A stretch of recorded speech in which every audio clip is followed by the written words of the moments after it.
ข่อยกับหมู่วางแผนกันสร้างสตูดิโอได้เริ่มจากศูนย์ EP 3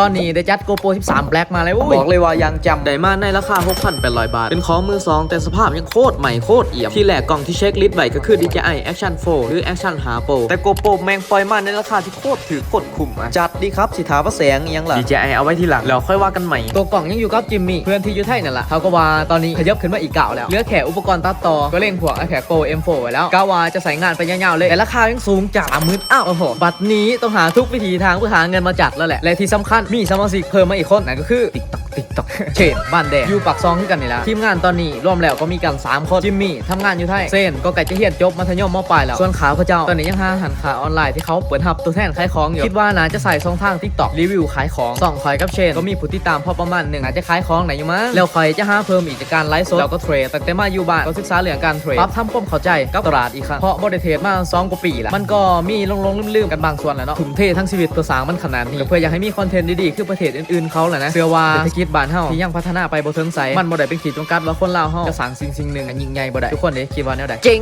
ว่าติ